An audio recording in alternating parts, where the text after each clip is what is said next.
What's going on? I just wanted to talk about tonight. I want to talk about rich dummies. So, just in case you did not know what I mean by, well, you know what I mean by rich dummy. But I on one of my videos I did four types of people, and just quickly, briefly, four types of people are basically dummies with no money, rich dummies, and uh, intelligent individuals with no money, and then intelligent individuals with money. So, out of the four types of people, most people are pretty much dummies with no money. It's a vast majority of people that are basically dummies with no money. Okay, the out of probably the percentage of people, most people are dummies with no money. And that's due to you can go into depth. I'll go into that to depth on each one, um, and I'll expand upon it. But basically, a lot of times it's based off of where your surroundings and who you're around. Unfortunately, a lot of times people are either disenfranchised or for whatever reason they don't really have a lot of capital. Because, like, for example, to just break it down, like I've said before, with a lot of my financial Fridays and Wealth Wednesdays, 34% of wealthy individuals today that are alive today were wealthy due to a combination of inheritance and self-made strategies. So that leads to believe basically that those individuals that use the combination of self-made strategies and inheritance, they were taught something from their grandfather, mother, father, uncle, even whatever family member or friends, on how to make a living, to take whatever inheritance they got and go take it and run with it. I mean, even on a low level, like, for example, Master P. If you didn't understand the story, or you don't know, a lot of young guys probably don't understand the story of Master P, because they were little babies, or they were young when Master P just was rocking the airwaves. Um, Master P, I think he took, it was either $1,000 or $10,000 after his grandfather died. He willed him, a little small insurance policy, basically. So Master P took that money. He basically bought a whole bunch of discs, sold them out the trunk of his car, developed like some type of local little niche, and got to the point where he was trying to shop for record deals. He made a deal with, I believe, Interscope or one of those record companies. But basically, he made a deal where he did not want any type of advance or anything. He wanted to basically get a good percentage of the cut of actual what he gets after distribution. He wanted, like, I think like 75% or 70% or something like that, which is extremely high, because you hear a lot of people today. I mean, a lot of rappers and musicians, they getting very, very crappy record deals because they're getting all these advances, and they, basically just getting really, really shoddy record deals. Well, Master P already was coming in the door with a little money. He wasn't thirsty. He wanted basically 75, a high percentage, basically, like 70 to 75% of the actual per record sale. Okay. And the rest is history. Now, in the case of Master P, he did fall. He fall pretty steep as far as his heydays, as far as having hundreds of millions of dollars, then ultimately having to file bankruptcy. But in his case, he was able to, and in most cases, it's something. It's rarely a situation, although it does happen. It happens more often than normal.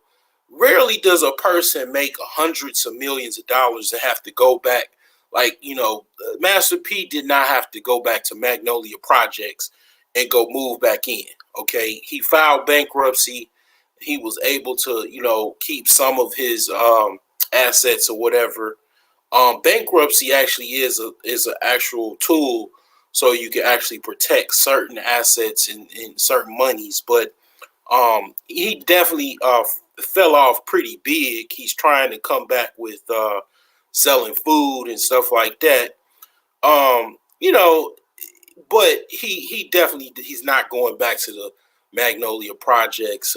But he this is what I mean by the whole inheritance bid. Okay, 34% of individuals, okay, that are wealthy today are a byproduct of inheritance and also self-made tactics with inheritance. So imagine someone that they were willed a policy or they were willed $1 million, okay, or $10 million, you know what I'm saying, or $100,000, and then their parents, a loved one, taught them how to actually, make more money than that. They already knew how to make money, and they just added the money that they got after their loved one passed away. And basically the rest is history a lot of times, because that is more valuable than actually money. Being able to have knowledge in order to actually make some type of living for yourself. Now, back to the topic at hand. I'm going to run down a couple things about uh, dummies with money, that basically, just kind of like what I observe in my years on this decades on this earth. So number one is they know how to focus on a task of actually making money. Okay, they do. Okay, you look at a rich person. You know what I'm saying? I didn't get a chance to change my avatar. I'm gonna change the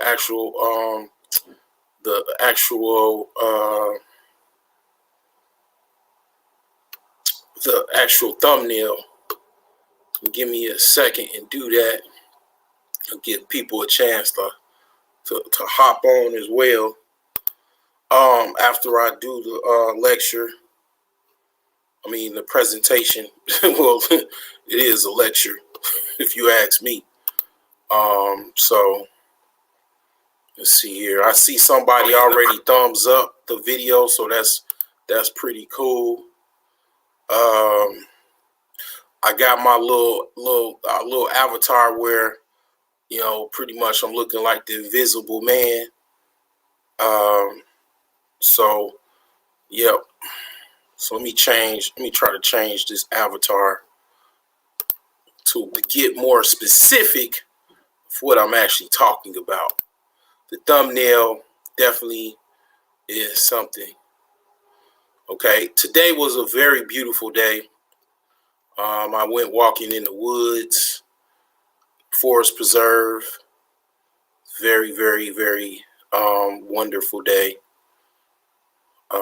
So yeah, I got a couple miles in, so I'm looking for a particular photo that I want to put on this thumbnail, and also wait for some more people to come in.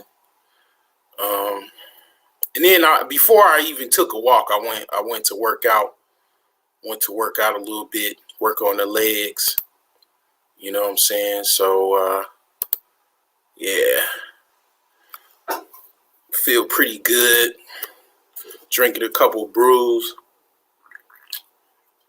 Tomorrow, gonna be working on the house again. Hopefully, the electrician will come through, and then finally we can get this doggone framing done as well. You know what I'm saying? So, yeah, it's a beautiful day today.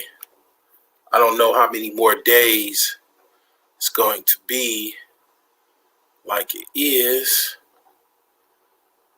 but it was definitely a beautiful day today. So, yeah. So I'm just looking for a thumbnail.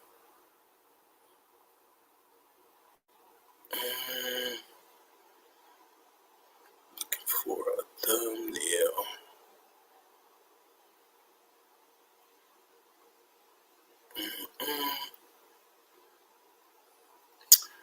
You know what? Probably do that later. Because I can't, it's a particular photo that I was looking for.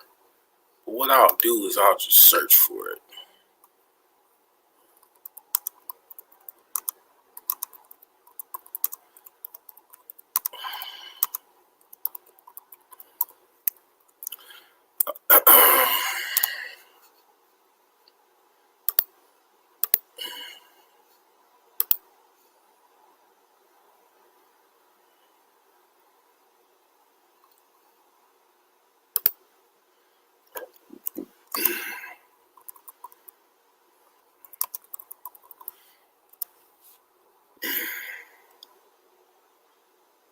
Let me see here.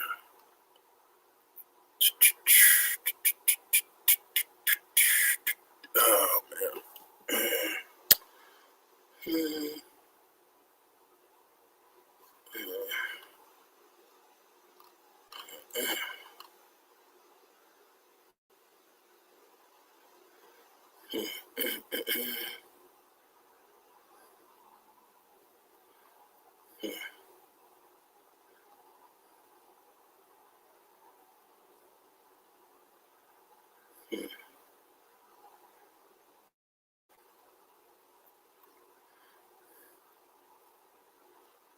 Yeah, I don't really see nothing over there.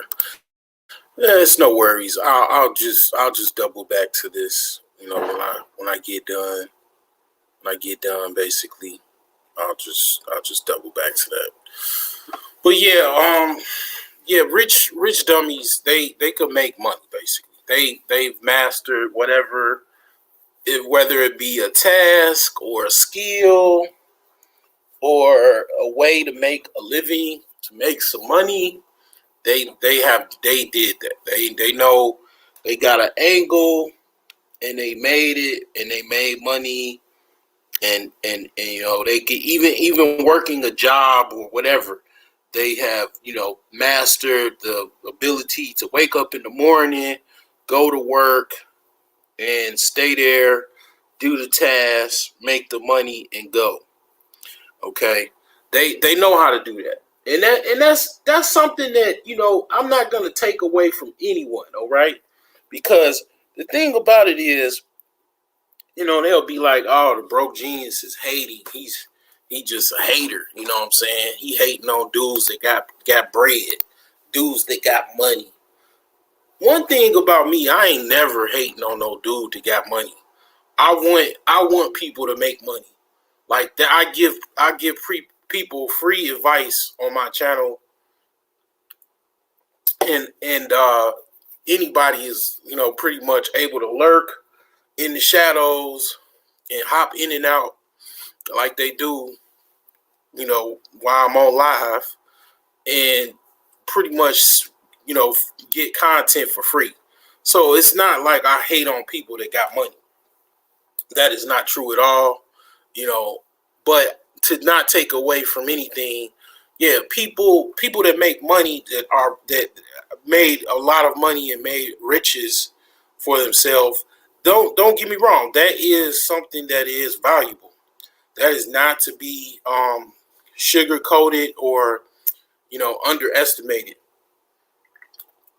I myself have never made millions of dollars. I've never at one time made hundreds of thousands of dollars. Even I would even say, unfortunately, tens of thousands of dollars. I just never did it. I never did it. That is one of the reasons why I created the Millionaire Savings Plan. I mean, because basically that is why I actually did it, because I wanted to try to change that, change the strategy so I can actually save the money to actually get to where I have tens of thousands of dollars, hundreds of thousands of dollars. Because the way I was doing it wasn't working. But these people, rich dummies, they were able to figure it out. They made the money, whether it be basketball, entertainment, um, sports, football, baseball, whatever the case may be. They made the money. They were able to actually make the money, right? Okay, but basically, another thing is, they look down on intelligent people too. They'll rag at a smart dude that just got a job, call him a square, a lame, a nerd, or whatever the case may be, because in their mind they like, all right, we got the money already. Yeah, this dude probably a smarty art nigga, right? That's the term. This old smarty art dude or whatever. But you know, um, they got the money, so it's like last laugh, right? I got the money, I got it, I got the cars, I got the women. Look at me, look at me, look at me. Um, everybody else, bow down and kiss the ring.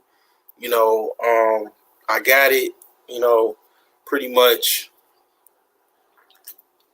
everybody else is stupid. I figured it out, and I got it right. The people that went to Harvard, Yale, Princeton, no, they don't know anything. I figured it out. I got money. I got money now, and that's it. Everybody else is dumb. You know, that's the mindset. And another thing I notice about rich dummies is they spend a lot of money on validation. Okay. Basically you could just basically go down a list of who's who of people that actually have money. Now, I ain't gonna rag too hard. I'm not necessarily gonna rag too hard on people, because everybody makes mistakes. I've definitely made mistakes. Okay. I've been I've been the dummy with no money in particular times in my life. You know what I'm saying? I definitely have. Okay. Um, Definitely. And the thing about it is, I mean, a lot of people have. A lot of people have, struggled and tried to make a living for themselves in one way or another. And the thing is that one of the persons that pretty much is kind of like, uh I've never met the man, but I've heard about him. People I grew up with, they know this particular individual, and this guy's name is Antoine Walker. Okay. Story with Antoine Walker is the guy came out of the south side of Chicago, and he's playing basketball. He was like one of the top recruits in the country. He got drafted to the NBA from University of Kentucky. Even at University of Kentucky, he played with some of the greatest college basketball players of that time. And he was pretty much destined to be in the NBA. Very tall, very highly skilled basketball player. You know what I'm saying? He had the money. He came from poverty, like a lot of NBA players, a lot of basically sports players. They came from a lot of times a situation where they were poor, okay, or barely making it. You know what I'm saying? So with that said, Antoine Walker, he was in that mode. Like he was pretty much very, very came from very humble beginnings. So in that case, a lot of times the individual that comes from humble beginnings, they don't necessarily, the reason why they came from humble beginnings is because, I mean, let's face it. I mean, you're young, you grow up with your mom, single mom, or whatever. And I watched the documentary because it's, if you watch the 30 for 30 that is talking about Antoine Walker, well, his coach at the time, which was Rick Pitino, he said that Antoine Walker, in his case, in what he said, he said something is contrary to what I'm saying, right? He was saying, and this was kind of surprising, he was actually saying that Antoine Walker was actually intelligent. He said that he did very, very good in school, unlike other, basketball players. He said that out of all the guys, he didn't expect him to go the route he did because he actually knew better. He actually did good in school, But here's the thing. I'm gonna get to all of that, But what Antoine Walker did was he got in the NBA. He signed with Boston, and basically he got the contract, the multi-million-dollar contract, and then he did very, very well. Okay, so his first couple years in the NBA, he did very, very well, and then he even had a championship ring with Boston. So after the dust settled, he made $100 million plus in his NBA career. And what happened in his story, he did a couple things where he got with um, players like, for example, Michael Jordan. Michael Jordan, he's noted for having a notorious gambling habit. But here's the thing where it kind of messed up Antoine Walker. Michael Jordan, he can recover from gambling, right? Well, Antoine Walker is not Michael Jordan, nor is anybody that is associated with, if you got in the NBA and you gambling with Michael Jordan, like, I mean, you could do it for fun, but what happened was Antoine Walker, he started to get addicted to actually gambling because he was hanging with Michael Jordan. I mean, who cannot? I mean, just be honest. Like, I mean, who would not want to hang out with Michael Jordan and gamble? Like, I mean, come on. Like, this is like the freaking, the GOAT, right? So, I mean, he hung out with Michael, and then he got this gambling habit, and then he just pretty much, gambled a lot of money away. But like I said, Antoine Walker is not Michael Jordan. He didn't have the endorsements.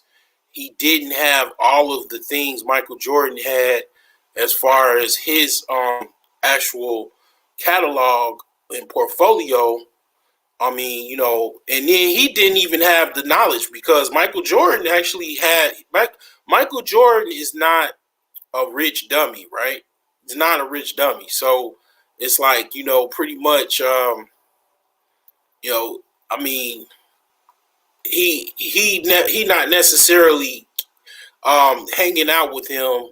He probably, I don't know, Michael probably took advantage of him. I mean, you know what I'm saying? Like, I mean, Michael Jordan is very, very competitive. So, I mean, but that being said, um, Antoine Walker, like I say again, he wasn't Michael Jordan.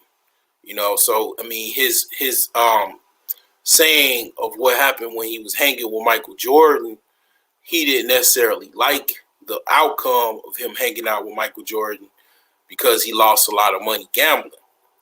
Now, what Antoine Walker also did, he got with a lady by the name of Evelyn Lozada.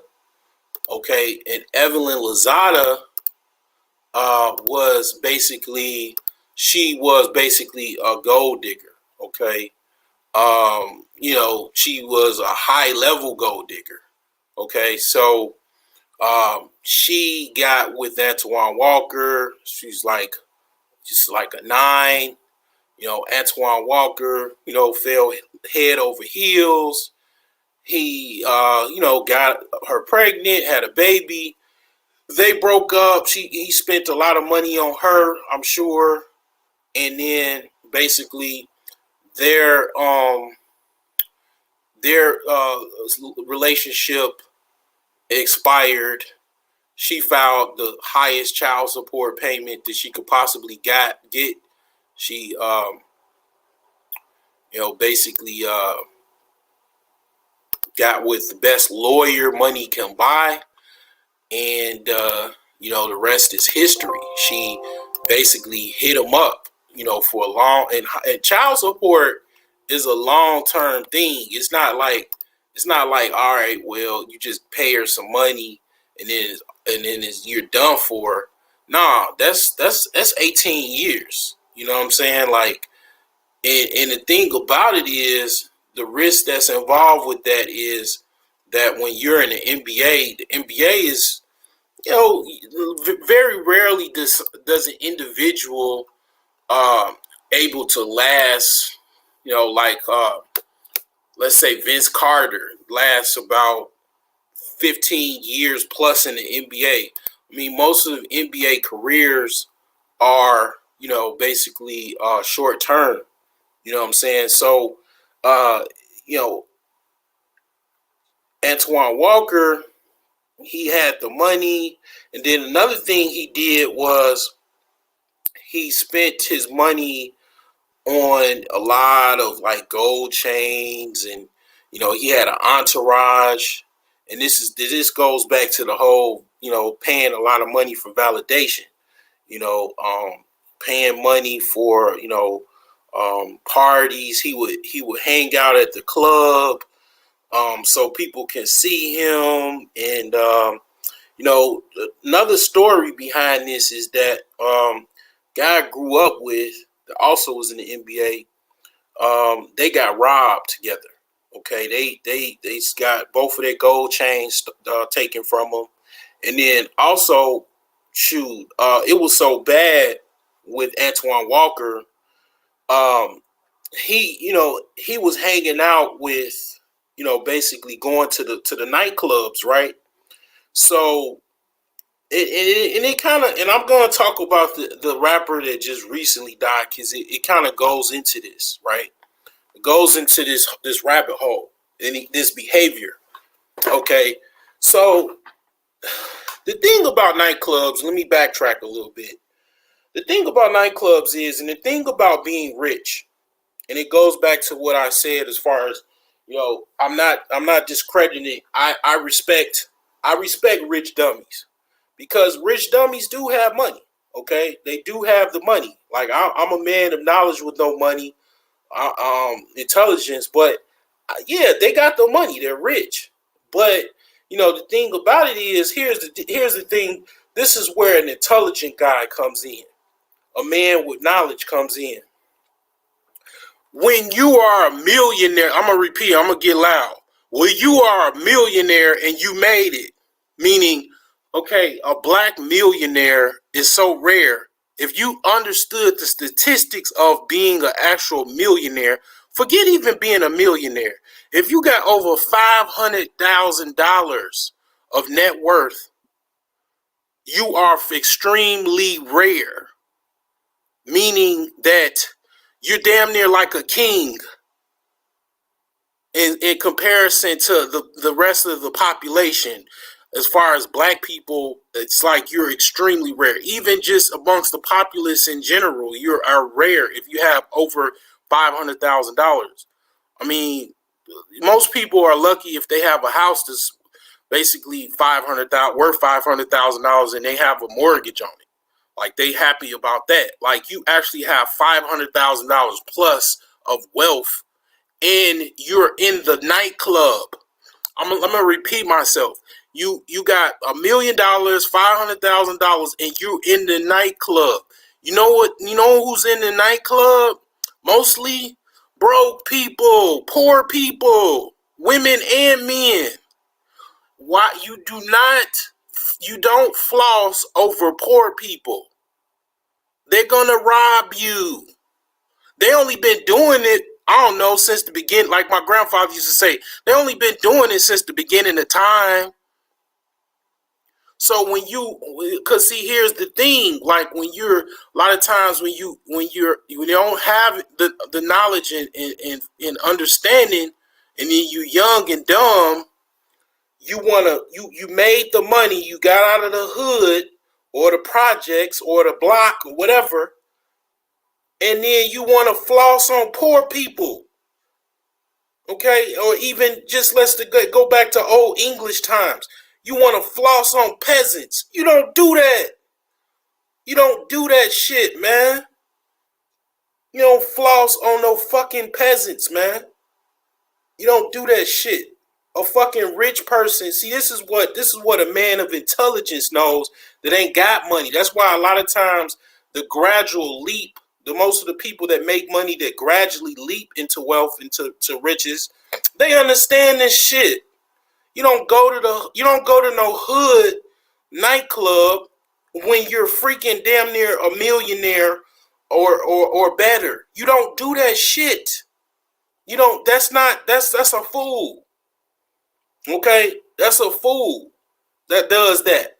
Because one, you're around people that got to go to work the next day, and then people that don't even have a job, and you are a millionaire, and you want to showboat, and that you rich just so you can try to get what you trying to get, broke bitches, basically at a nightclub. How's that? That doesn't make sense. But see, this was what a broke dude that's intelligent understands. And then you probably, I'm sure a lot of people have advisors, accountants, and stuff like that tell them what not to do, and they still do it. And it's like, dude, do you understand how rare your position is? Being a person that has $500,000+, even if you got $100,000, you going to a nightclub, right? A nightclub in the hood, right? That the people that go in the hood in this nightclub, who are they? People that just got regular jobs. At best, they might have a job that they make six figures. And then a lot of them don't even have jobs. As many a times when I was young, I went to a nightclub. I was in college. I didn't even have a job. I was just in the nightclub. And then you got people that's trying to stick up the nightclub. They looking for the people with the jewelry and the chains and shit like that. See, that's where these, rich dummies, they look down on smart dudes or smart chicks. They call them squares, right? Because I'm listening to I'm almost done with Iceberg Slim Pimp Chronicles. It's like 11-hour audiobook. So a freaking smart square dude understands that when you got money, that's a rare commodity. When you have riches, right? That's a rare commodity. You are a rare individual. Like I said, you damn near like a king when you got $1 million. And you black in America, how hard it is to make money and be black in America and you made it and you in a nightclub, okay, trying to floss around other poor people when you really should be in a wealthy club. But see, here's the thing. You want black women, okay? But yeah, the rich nightclubs, unfortunately, yeah, they don't probably have that many black women in the rich nightclubs. And they're pretty square and lame, yeah. And they're not listening to music that you like to listen to, you know. And I understand that, but let me go back to Antoine Walker.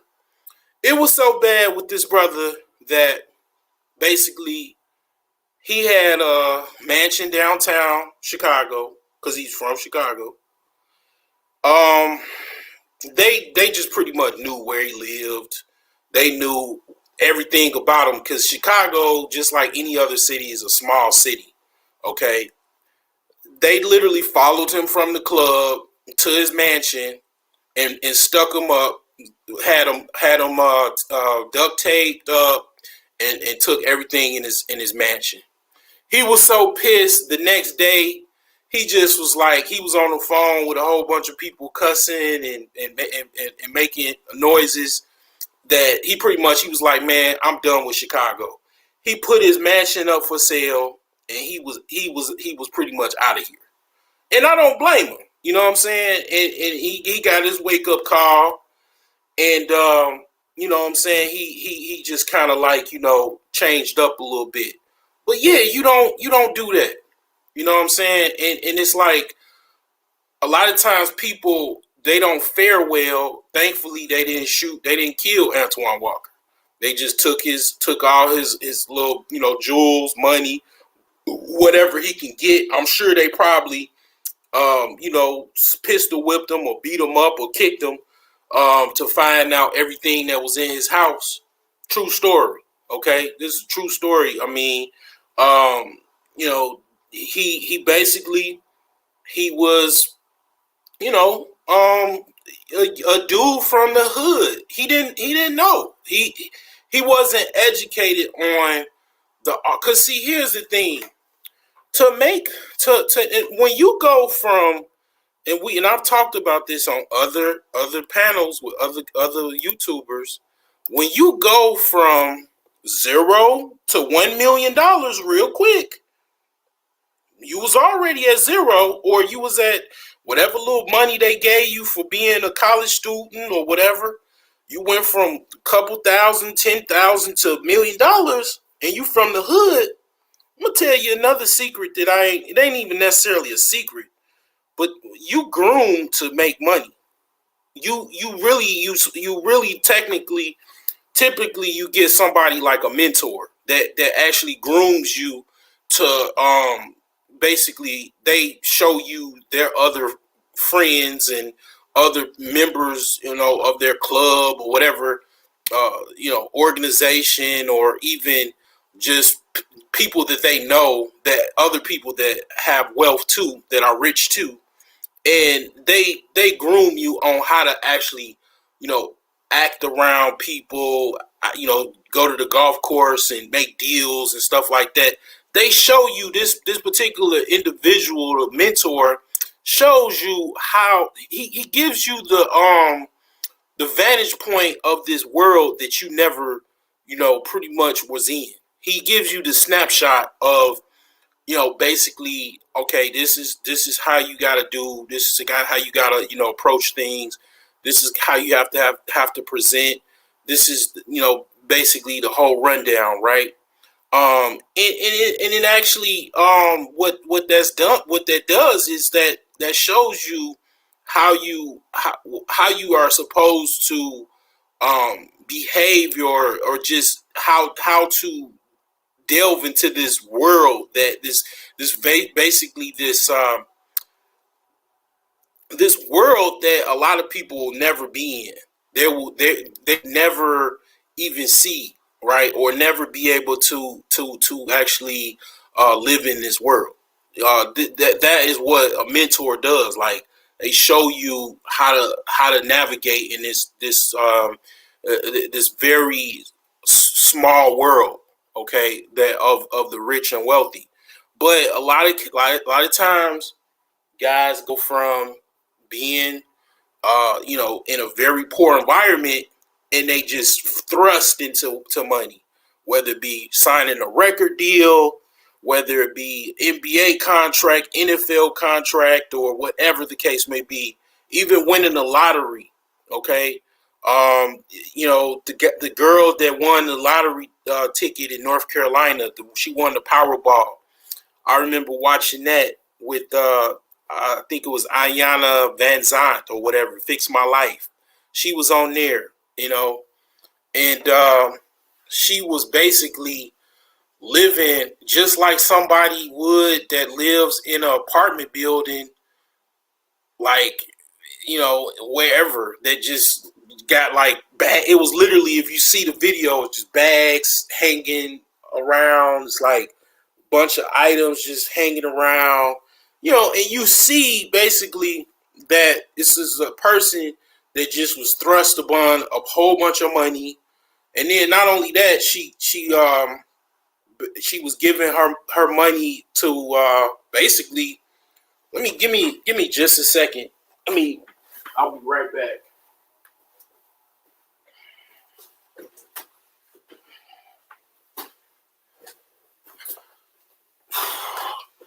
Basically, the county, everybody wanted some money from this woman, right? So the freaking pastor of her church was like, you got to give us, a certain amount of money, or you're the worst person in the world and you're going to hell.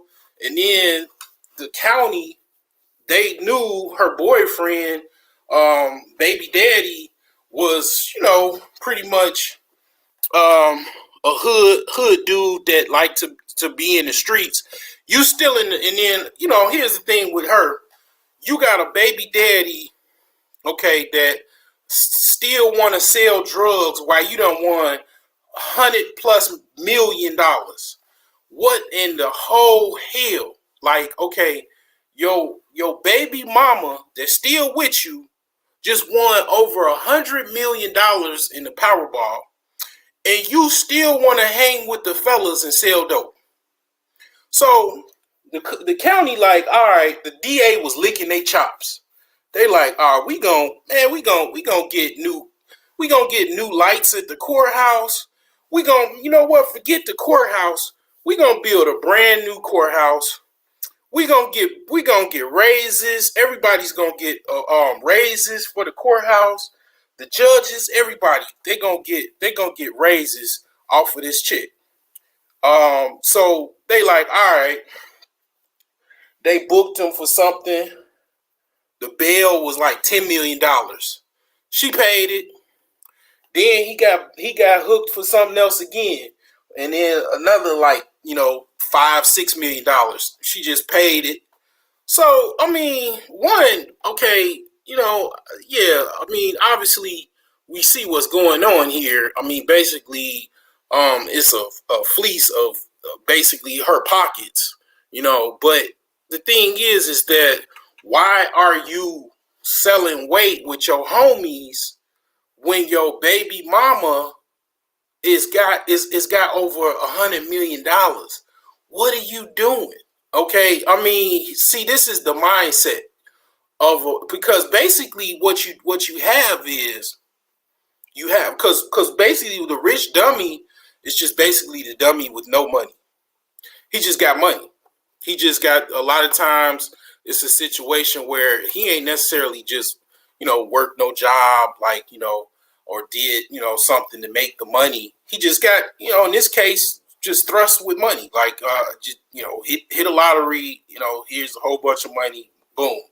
You go from being a dummy with no money to a dummy with money overnight, right? So it just, that's the whole thing. These people, they don't understand anything about anything when it's concerning how to deal with life. The woman, she's obviously, a lot of times people that are in situations where they, come from humble beginnings, they need, therapy. They need somebody to talk to.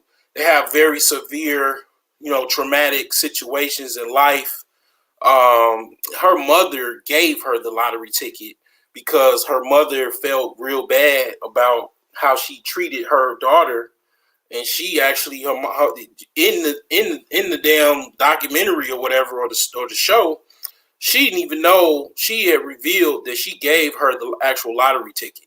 You know what I'm saying? So it's like, yeah, I mean, it's quite common, but this typically happens. But it's a lot of it is mental, because you actually have to go through it to actually understand. A lot of times you have to sit back and let people go through stuff, to hit themselves upside the head so they understand. But yeah, a lot of times, to finish out the, Antoine Walker story, and I'll talk about, Eddie Curry as well. Once that task is over with, once you no longer able to play basketball, football, baseball, a lot of times that money is gone. Okay, that lifestyle is gone. You being able to pick up women based off of you being in the NBA, in the NFL, and all that is gone. All that's gone. I mean, best you could do is be like, what a freaking coach, or sports analyst, or have a talk show, be on talk shows, or have a speak. If you were like a all star and you got Super Bowls, you could go back to the, team that you played from, and be like a representative or a general manager or something like that. But you ain't playing no sports no more. The sports is over with. Your career short lived. I don't know, 5 years, 10 years, it's a wrap. Okay, and whatever life you had, it's over with. So in the case of Antoine Walker, he had made some bad decisions with guys. Because see, here's the thing. I do pity Antoine Walker for, because see, here's the thing. Like, when it comes to, like, people generally think that people will do good for them. They ain't gonna do them harm, but they do. Okay, and that's the thing where, I mean, I don't necessarily think everybody is bad people. I just think they just don't understand the volume of what they have. You know what I'm saying? You have this wealth and it's rare. Okay, like I just got off the phone with my uncle or whatever. I mean, he worked over 30 years. He been working his whole life, and he saved, and got retirements and stuff like that. He's in a very good position, and he made the least amount of money, other than probably like my aunt, because she just was pretty much basically a stay-at-home mom. I mean, he made the least as far as earnings, because he didn't, really wasn't in a field where he made a lot of money. He didn't have a degree, bachelor's degree or whatever. So he really didn't make that much money. But what he did was he saved to oblivion. I mean, he basically was a miser. Okay, he just saved his money. But I mean, he's very defensive about his spending and about his decisions.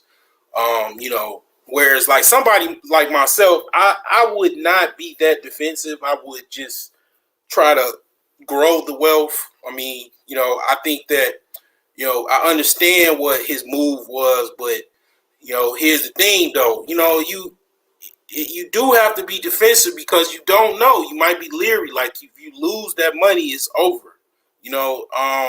But the thing is that I had a talk with him. I'm like, man, you should at least have two houses, not just one. I mean, he does have two houses, but I'm speaking like outside of the house he lived in, but a third house. So I mean, pretty much. he learned how to be that way. He got books on his library is pretty good. He got a very good library. He got books on Dr. Claude Anderson. I mean, he got old books, and you know what I'm saying, he's well rounded, well cultured, well educated, individual. You know what I'm saying? So he's definitely I would have to say uh, one person I will say is a man with intelligence and money. He doesn't have a lot of money. He's not a millionaire, but he definitely does have.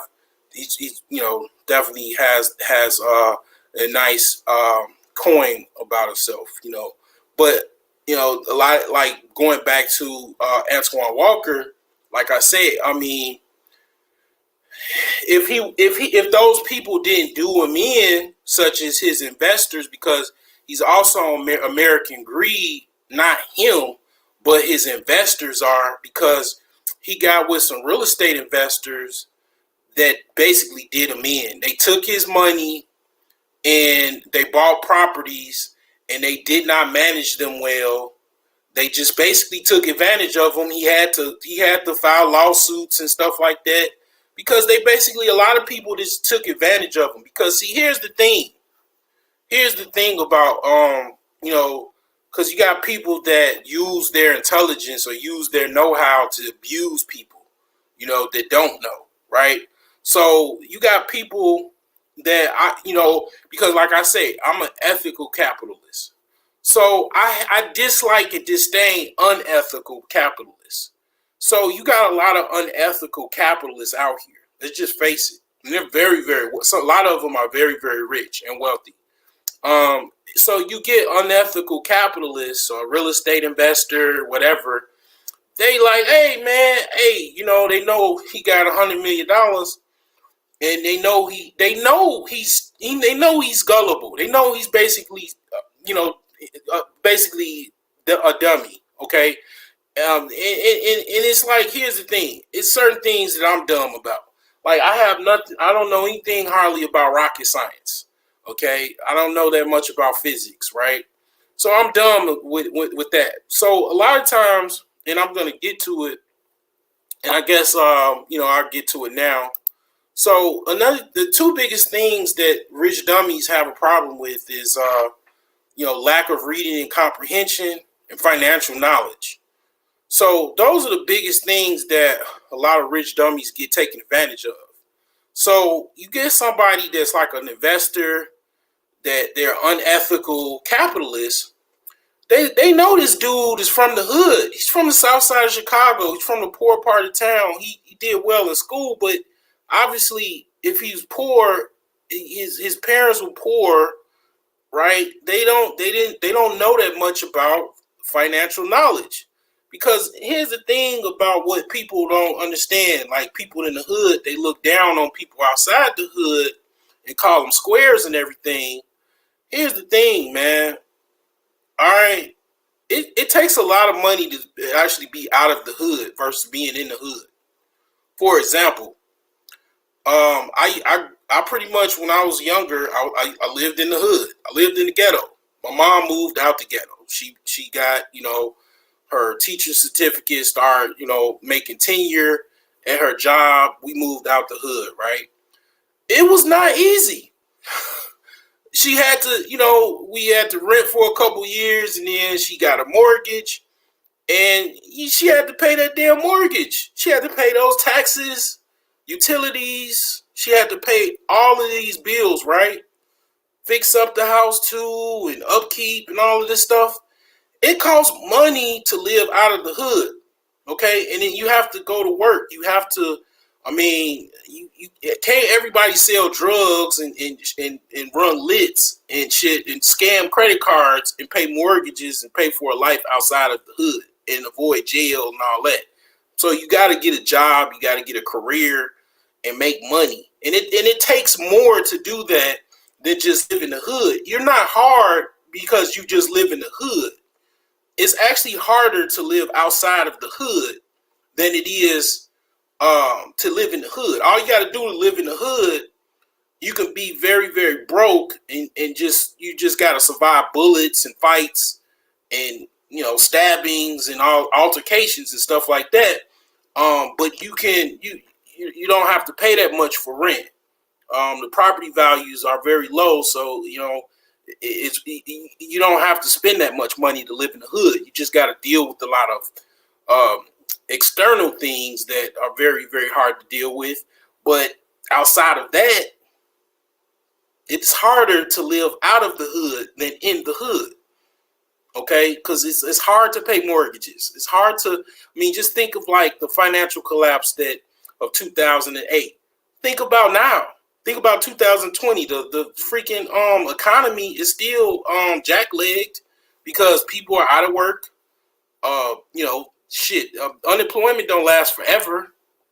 Okay, so the thing is that living outside of the quote unquote ghetto is very, very difficult. It's very difficult. Paying bills that are higher property values. It's kind of difficult. Very, very difficult. So, I mean, what I'm saying is you got to be hardcore to be able to actually, in my opinion, and not even opinion, as far as my know-how, it's harder to live outside of the hood than in the hood. You know what I'm saying? So when a person that is from the hood and you got like, let's go back to the rich investor that took advantage of Antoine Walker, he knows this person does not understand a lot of about financial intelligence and knowledge or whatever.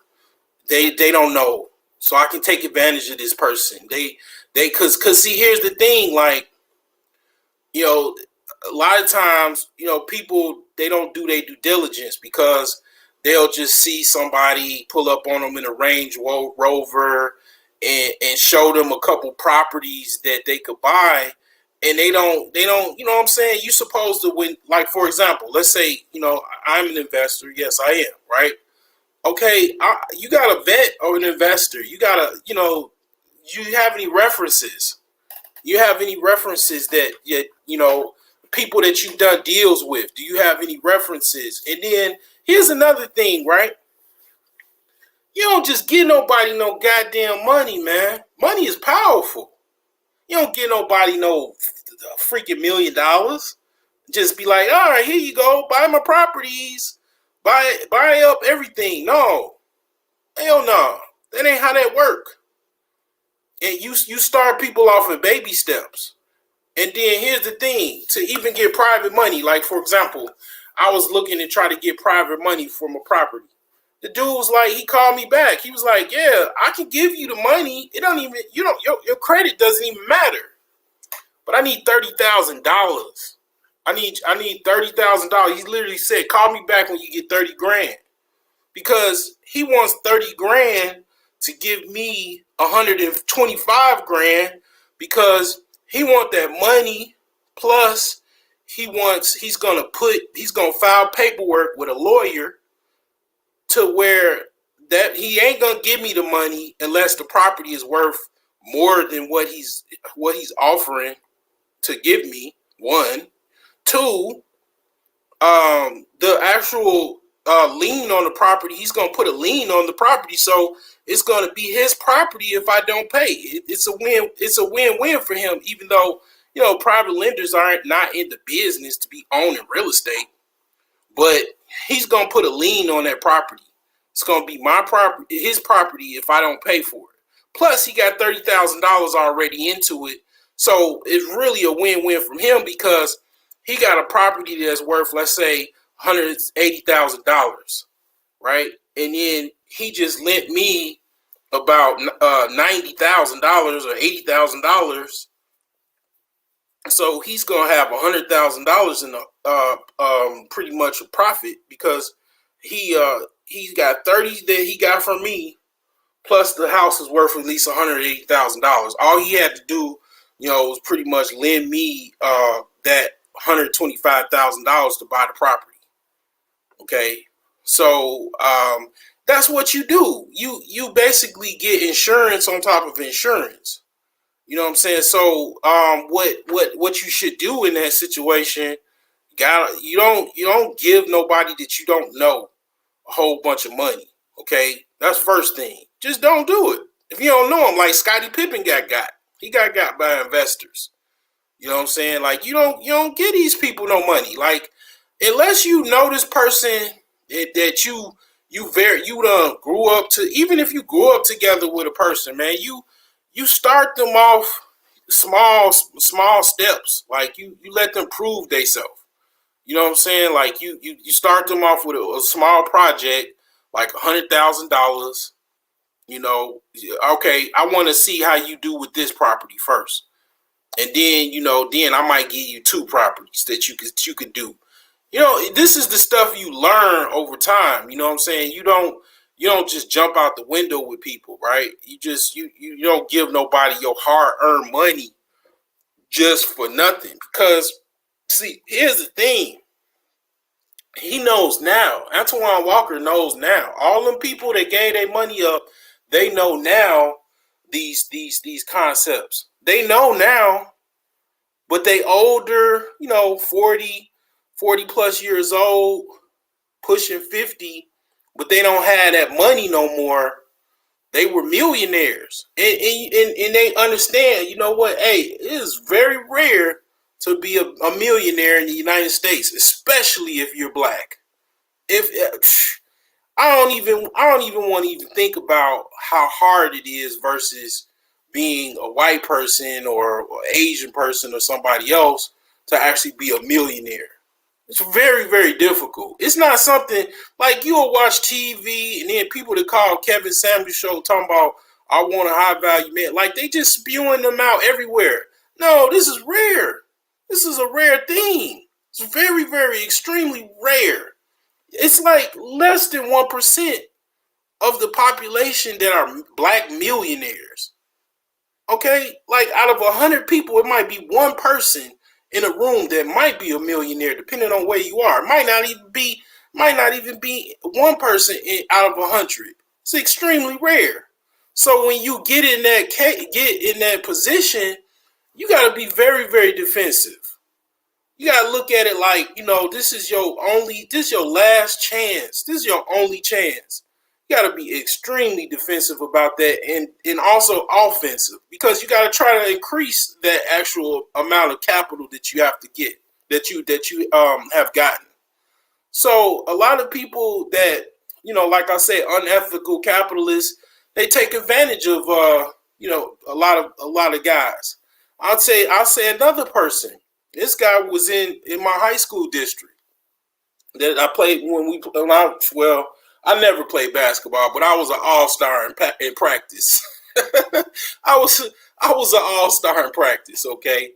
I remember Eddie Curry. He came up to the park when he was in eighth grade going in a freshman year. This dude was he was like the tallest dude I've ever seen, damn near up close. Like, I mean, he wasn't up in eighth grade, but he was like 6'9", 6'10", something crazy, man. He looked like a horse, like some type of like superhuman type of freak of nature type dude. Like he literally he literally dunked on me. Like we was playing. I was thinking it was me and it was a friend of mine. We were literally playing this dude one on one. Or no, we was playing like varsity or something. Man, I couldn't stop this dude. This dude's like freaking a giant. You know what I'm saying? Trying playing basketball at the freaking courts in Dalton, Illinois, man. I mean, so freshman year, varsity, all throughout his senior year, get drafted by the Bulls. Horror story happened with him in dealings with his baby mama, some lawyer, because see, here's the thing about a lot of people the range of people's conversation that they don't talk about with the whole Pookie and Ray Ray thing. So or even just I mean, you have dudes that are quote unquote 92 octane dudes, but still Pookie and Ray Rays, man. So this dude's a lawyer, but ain't one nothing but a gangster or wannabe gangster, whatever. Man, he basically pimped this chick to try to get the whole scheme was that, and he's also on American Greed too. So the lawyer tried to basically squeeze out Eddie Curry's baby mama to get Eddie Curry's money or whatever, get like a really high child support payment or whatever the hell scheme was. Something happened where, he couldn't extort her. So the dude basically killed her. Killed her daughter or something like that, or her son. And he left Eddie Curry's son or whatever, because he had a baby by her. So the thing is that it probably was a some type of hostage negotiation or something like that. You know what I'm saying? But that ain't his fault. I mean, that's just a snake. You know what I'm saying? That's he she got involved with a snake. Happens every day. But yeah, he was an actual lawyer, passed the bar, the Illinois bar, went to law school, and was literally on some old like freaking ghost power type shit. Tried to extort the chick, killed her daughter. You know what I'm saying? And the thing about with Eddie Curry, where it comes into the money thing is, Eddie Curry's another one where he had a whole bunch of money, millions of dollars. And unfortunately, Eddie Curry was a very nice guy, and a lot of people took advantage of him. A lot of people thought he was like easy money, you know what I'm saying? And the thing is that one of the things that I point out where Eddie Curry messed up really bad was he was getting a mortgage on a house. He was already a millionaire, and he got a mortgage on a house, and it was a subprime mortgage on a mansion. So you won't believe this shit. His interest rate on his mortgage was like over 20%. I didn't even know that was legal for a mortgage. So he literally had a subprime home loan, and I didn't even know I didn't even know that was possible.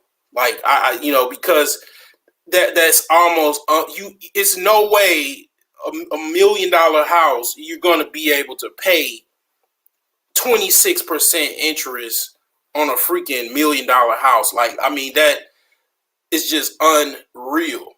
You know what I'm saying? But like I say, I mean, in Eddie Curry's case, I know a little bit more about Eddie Curry because, like I say, I mean, I actually, this dude was literally, in my close to me as far as I'm concerned.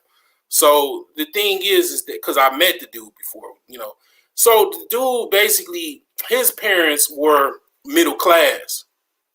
But a lot of times, middle class, like I say, I'm middle class is close to poor, right? So a lot of times, like people, okay, just because you're middle class, it's better, but you're still close to poor. So a lot of times, middle class people get duped all the time. A lot of times, shit, you can stay middle class for the rest of your life because you just, like I say, when I did the financial slavery, when get mortgages and house, car loans, brand new cars, that's slavery. That's financial slavery because you don't have here's the rule of thumb. If you don't have the money to pay for it, cash, like at least even put half down on the car, you really can't afford it. The only reason you're able to afford it is if you got a loan. And if you got a loan, you paying, all you got to do is watch some of my videos. I broke down the interest rate on car loans and houses and stuff like that. I'm not even going to repeat that. I mean, because here's the thing. I already have content out here. You know what I'm saying? This is why I switched up my whole channel. I stopped talking about all that bullshit. I started focusing on the money because that's the thing. Like, that's one of the biggest problems we have as black people, as just people in general. You know what I'm saying? So the thing is with just, you know, his upbringing, he wasn't in the same situation as somebody else, like, you know, Antoine Walker. He lived in the suburbs, middle class parents, you know what I'm saying, had a mother and a father, you know. So it's even still a lot of times in those situations, like even my mother is a college educated teacher, special ed teacher. My father went to University of Chicago. He spoke over 5 languages, but I still learned from what I saw my mother do. I had to literally re-educate myself to learn things different, to break the cycle of how my mother basically was doing financial, you know, transactions and stuff like that. So, you know, middle class is, you know, like I say, very close to poor. So a lot of times, a lot of time, people in middle class upbringings, they don't have the financial wherewithal or intelligence as well, unless they learn it. You know, so, and a lot of times people don't want to learn it. They just like assume, because people have a very, very bad ego problems, and I talked about that before. You know, they just be like, all right, well, I already know. You know what I'm saying? You can't tell me nothing, or whatever type of mentality. But yeah, I mean, Eddie Curry, he had that high loan interest rate, and he got foreclosed on. You know, because it just, you know, it got too out of hand and stuff like that. You know, so it's like, yeah, that's what they do to these guys that get thrusted into this spotlight, and then they got all of this money. A lot of these unethical capitalists, they take advantage of them. You know what I'm saying? They take advantage of their lack of knowledge. Their parents don't know to tell them better, or they might even not listen to their parents. And then there you go, money down the drain. You know, and it's like, yeah, I mean, those are the two biggest things that rich dummies don't really understand. They'll get a contract, get a record deal. They got the same attorney that the record label has that's representing them, which is actually, you know, I've, you know, heard that that's kind of like unethical. That's like not really, I mean, even in some cases, it's like the lawyer shouldn't even do that, because that's like, it's like basically a lawyer could get disbarred for doing that. But even that being said, they don't actually read the contract. They'll just be sitting at the table. They so happy to get, you know, a better situation, get that advance. They just sign the paperwork sitting at the table after about like 15 minutes. No, the lawyer goes through it and just be like, yeah, it's okay, yeah, you know. Then they high fiving the person up under the table, or squeezing up the, you know, one of the executives' legs, you know, if it's a woman or whatever, or probably if it's a guy too, who cares? But the thing is that yeah, that's what they do. They sign the paperwork real quick, sign their life away. Then next thing you know, they sign a 360 deal, where literally means that 360 of your goddamn body of your work is getting taken from your ass. That's what 360 means. It's just in a nutshell. So that means you go on tour, they get money off front off that. They get you get any merchandise contracts, they getting all of that, or a majority of that.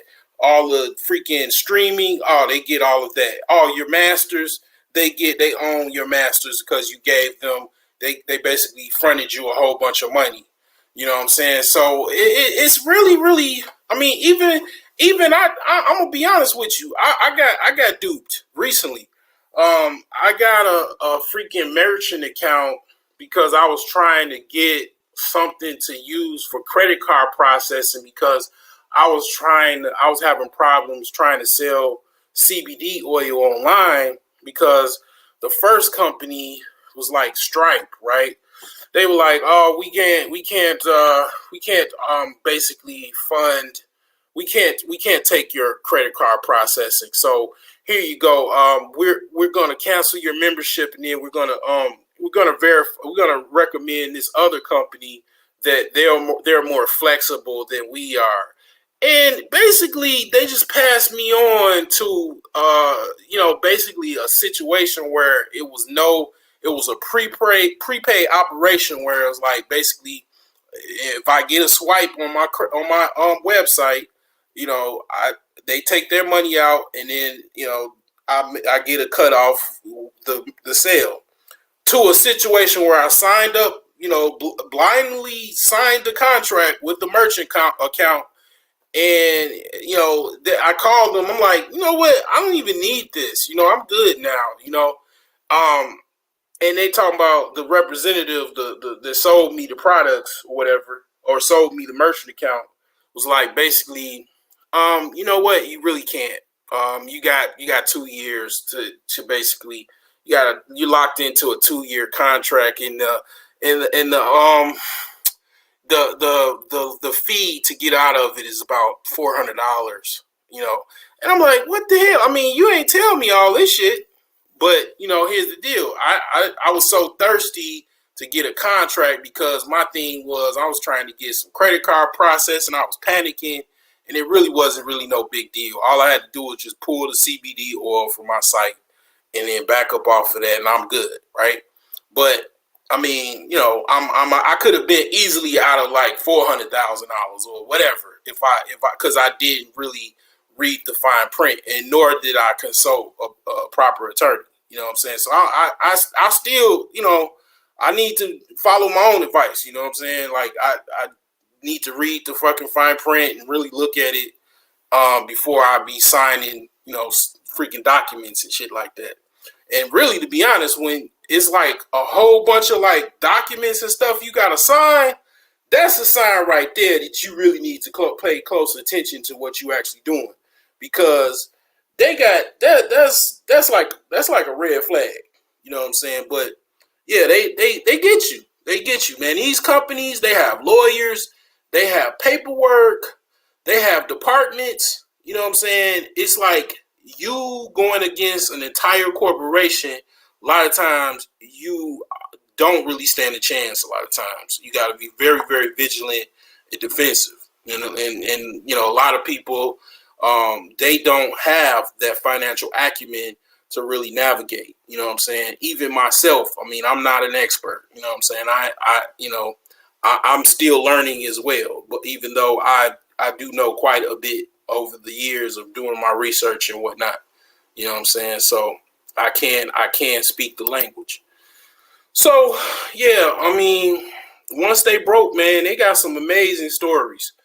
I don't know how many times I done heard somebody be like, man, yeah, I was a millionaire, man. I was making like, $300,000 a year and blah, blah, blah, blah. And it's like, I mean, those stories, man, are some of the best stories, man. I mean, some of the best stories I've ever heard were from guys that had, a whole bunch of money and stuff like that. But here's the thing, man. Here's the thing. And it goes back into actually, let me go back. Let me just talk about my millionaire savings plan. So the thing about my millionaire savings plan is where it's like kind of goes into expenses and stuff like that. One of the key elements of the millionaire savings plans is the reward. So with the reward, you're not just spending money on just anything, right? Like, I mean, I got to spend money on my house, but it's actually part of my investment plan. It's part of my plan. So I fix this house up. It's going to be worth more money, and it's going to increase my actual, assets. If I sold the house, I can take that money, and I got more money than I've ever had. Like, I literally can go jump up from basically like 2 steps just by selling my house alone. You know what I'm saying? So, I plan on buying more houses, but the point is that basically, you don't like one of the pros about that plan is that everything is involved in trying to get to the higher step. So, upon doing that, you have whatever you have as far as assets, and you don't sell them if you can avoid that. but you basically you're not just spending frivolously and stuff like that, and then you constantly trying to reinvest. It trains you to reinvest, make more money. Because see, here's the thing: I ain't never had $300,000, never made $300,000. Okay, I've never even made over $100,000 a year. I've never even made what my mother made. Like my mother's peak earnings was like over $90,000. I've never made over $90,000. Okay, you know what I'm saying? Like, but the thing is with the money that I do make, I know how to flip it. Okay, I know how to flip money. Okay, that's one thing that I do know how to do that a lot of people don't. And it's like, that is what, when I hear these stories, I'll be like, man, I mean, what was you doing with that money? Because I'm like, if I got $100,000, I know how to make more money with that $100,000, because I know how to take $100 and turn it into $1,000. I take $1,000 and turn it into $10,000. So it's like $100,000. I should be able to take that and turn it to $1,000,000. But it's the thing. Like, a lot of people, they just, they did just make money from, because he was actually working. He was making that from working a job. You know what I'm saying? So, he was buying cars and having women and all of that type of stuff. Because that's the thing. Like, I didn't really talk about that. Another thing, like, I could just add that. I add that on up. Another aspect is, basically women. I mean, it's like how many dudes basically, they, made a whole bunch of money and they spent it all on women, right? Spending it, everything was based off of trying to get a whole bunch of women to be around you and spending money on women. You know what I'm saying? Like, nah, no. That's another thing. Like, no, that's not what you. I mean, if you got money and you got the wherewithal to splurge a little bit, okay. But if you only got $1 million, or you got 2 million, even $2 million, you're not. That's not enough cushion to be able to take risks. When you got 20 million, $200 million, maybe you can take a little bit of risk, right? But not $2 million. You know what I'm saying? Like, you just, got a boxing. You want a heavy. Leon. Just look up the story of Leon Spinks. You know what I'm saying? Leon Spinks at one time had mansion. He had a whole bunch of women and all of that. And in his case, he was one of the ones that actually had to go back. He went to he had to go back to his hometown, and actually he was a janitor. So you could. All this is probably on YouTube. Like, it's one search away. Like, 30 for 30 or whatever it's on. Like, basically, they showed him, like, a lot of his teeth got missed. He got his teeth knocked out through boxing and stuff. So he got missing. He was missing teeth, and he was a janitor at like, one of his high schools that he went to when he was a child or whatever, like, or when he was in high school. So he was literally a janitor. He went from being a heavyweight champion of the world to being a janitor. I mean, and that leads into Evander Holyfield, another one. I mean, beat Mike Tyson, beat Riddick Bowe, beat a lot of heavyweight legends. You know what I'm saying? Basically after Buster Douglas beat Mike Tyson and then he went to jail, he just beat him like a stuck pig. He beat him like he stole some money from his mama, like real quick. Like he beat him so quick and took that belt, man, faster than the New York Minute. You know what I'm saying? And he, was on top of the world. He had, the mansion, he had a big old elevator in it, custom mansion. But he had a problem with women, you know what I'm saying? A whole bunch of children, couldn't afford that lifestyle. And, in his case, he didn't know how to, he had the problem with this here financial lack of knowledge, reading and comprehension. And after the boxing is done, that's it. His next claim to fame is I think he's trying to fight Mike Tyson again for the third time. So yeah, I mean it's very important, man. When you make that money, it's very rare to make millions and millions of dollars. It just is. I mean, when you actually get to that level, it's very, very important. It's not to be taken lightly, because a lot of people don't never even get to that point. You know what I'm saying? I've lived 40 years and I've never had $1 million in the bank. Never even had I never even had $10,000 in the bank at one time. Just never have. I mean, I've made millions of dollars over my lifetime, I'm sure, through working. I mean, or over $1 million, but I ain't never had it at one time, because I just used to always spend my money, spend, and spending it on frivolous items and stuff like that. So it's like, yeah, I mean, I've never had $10,000. The most I've ever had at one time was through saving, and that was using my plan, my millionaire savings plan, literally. And it's like, I know people that have had more money than I've had, but them same people, like, they owe me money now. You know what I'm saying? People I know had over damn near $100,000. For whatever reason, that they got it, but they ain't got no money now. You know what I'm saying? Cause they spent it on, you know what I'm saying, this here. They spent it on this. Yep. Women is probably one of the biggest things men spend money on. And it's like, the thing about it is like, here's the thing.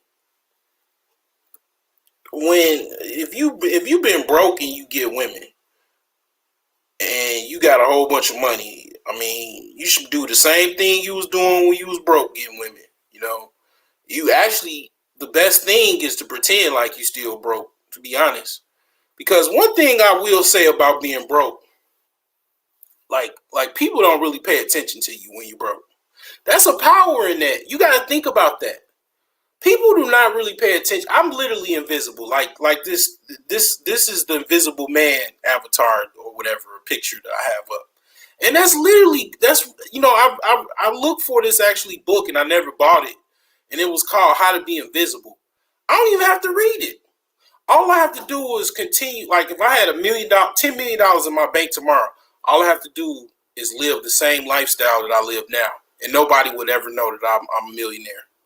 They would never know. Even if I even go get a mansion and everything, all I got to do is just keep old cars that's like 10 years old or over 15 years old, and kind of somewhat dusty a little bit, and just wear the same clothes that I wear now, and just never tell nobody that I'm rich or a millionaire. Just don't tell anybody, and they would never know none the wiser, because I literally know nobody. I'm literally invisible. People don't even know what I do. They don't even know where I live. They don't know what I do. I could probably teach this shit, like how to be invisible, because literally that's how I am. I mean, now it's people that reach out to me on social media and shit like that. Like, I ain't gonna give all my business and shit, my superpowers, but I literally learned inadvertently how to be invisible. It's called be broke, live a broke lifestyle and be rich. If you can master that, you can actually be invisible. Nobody will try to rob you or do anything.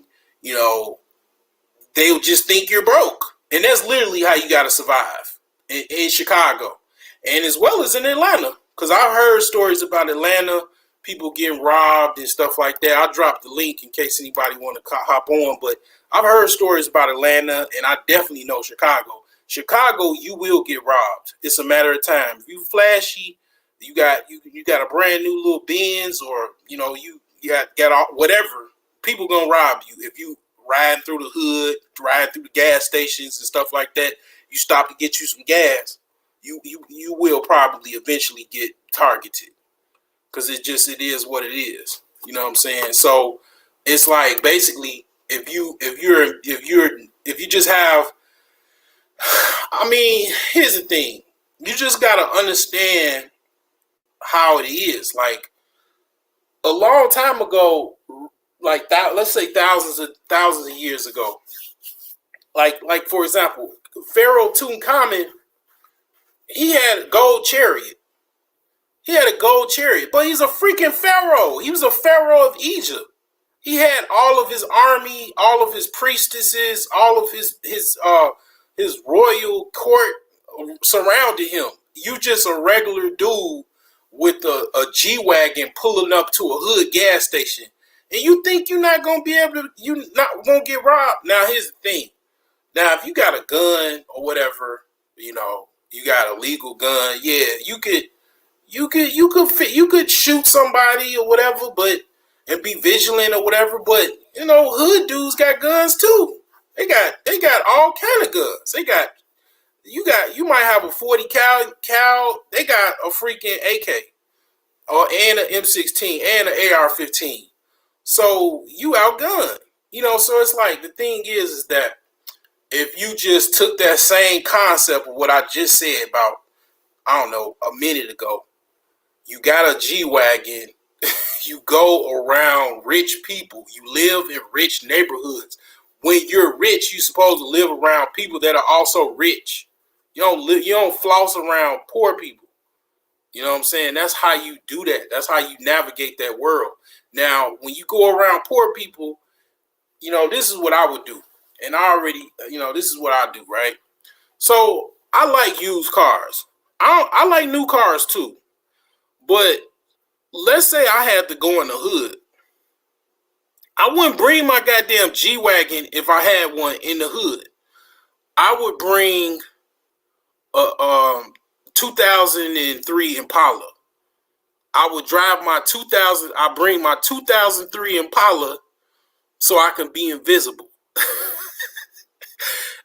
Cause see, here's the thing.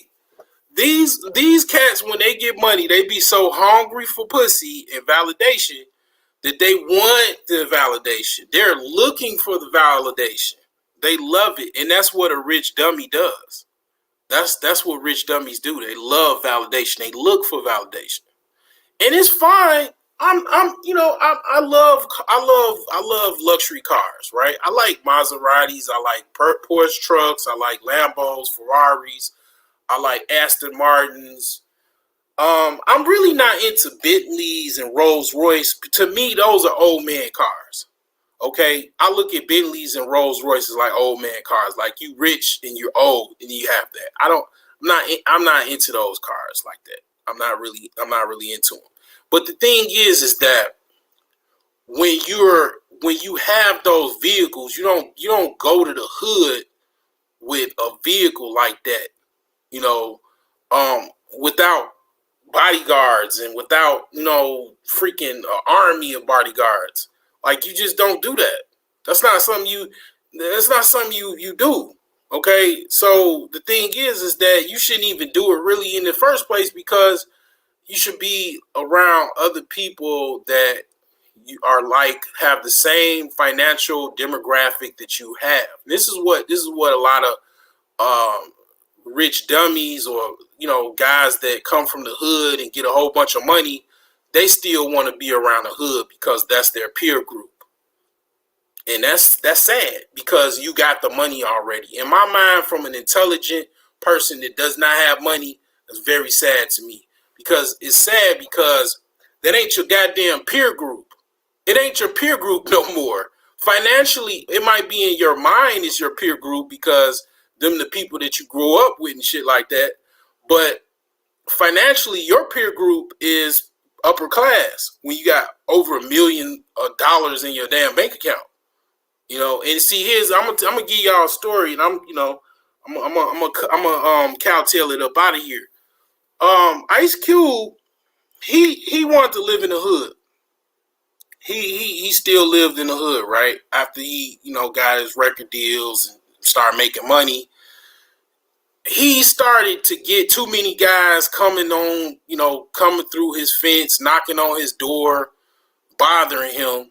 And he just pretty much, he's like, you know what? I'm getting tired of this. People are constantly coming to see me, people that I don't even know.